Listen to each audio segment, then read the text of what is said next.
ayah kau? Ya, aku anak Tok Guru Misai. Anak kandung, bukan anak murid. Kau biar betul. Aku tak percaya. Terpulang? Tiada siapa yang tahu kewujudan aku kecuali Jebat. Ayah kata ia demi menjaga keselamatan aku. Betul juga. Kalau orang tahu siapa kau sebenarnya, pasti mereka akan mencari kau hanya untuk mendapatkan kitab sakti itu. Aku pun tak tahu di mana kitab sakti itu. Seolah-olah aku tak layak tahu. Mungkin itu cara ayah kau untuk melindungi kau dari bahaya. Mungkin. Tapi aku akan dapatkan kitab sakti itu juga sebagai seorang pahlawan yang berhak. Oh, jadi inilah perjanjian kau dengan Jebat. Untuk sama-sama berusaha dapatkan kitab sakti. Ya, tapi tak sangka Jebat Pilot. Dia sendiri inginkan kitab sakti itu. Dia jugalah yang menyebabkan kematian ayahku. Cis!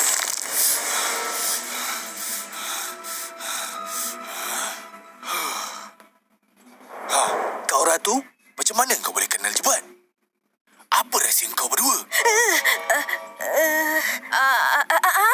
Aku harap kau sembuh cepat supaya kita dapat bertembung di peringkat akhir dengan adil. Aku pergi dulu. Ai, dia tak jawab pun pertanyaan aku.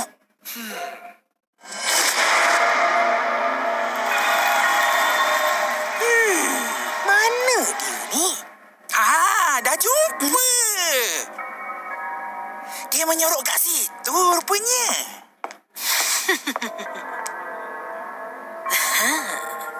Bawa dia ke sini segera. Baik, bos.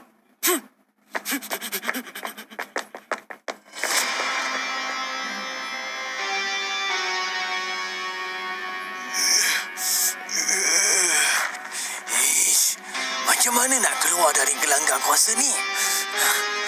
Semuanya dikawal ketat.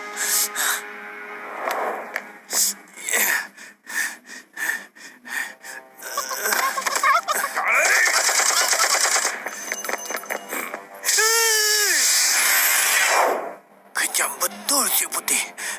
Semua pahlawan yang cuba keluar terus dihapuskan.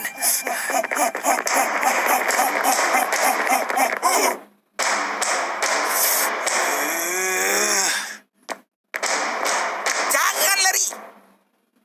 Baik serah diri. Kau dah dikepung.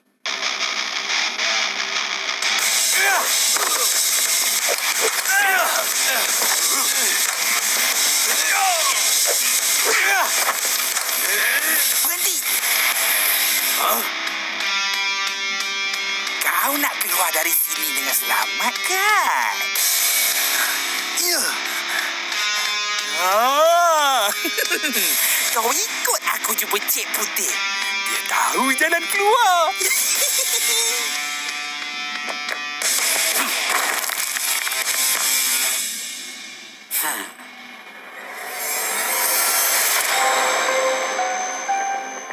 Bos, ini dia Jebat.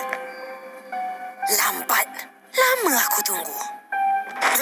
Dia melawan, bos. kau cari aku?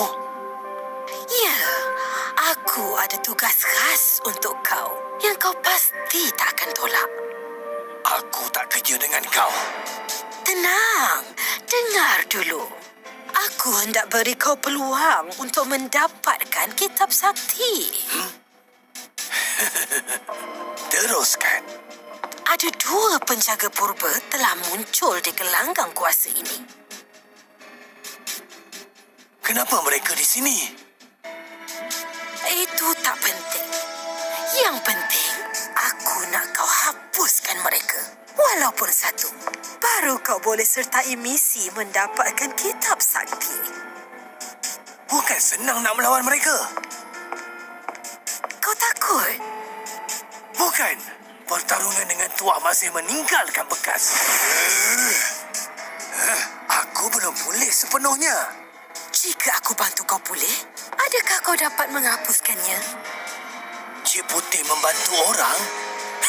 Tak masuk di akal. Mungkin ini juga muslihat Cik Putih. Tak perlu ragu. Aku ikhlas. Suden, bawa air mahkota langit. Berikan dia.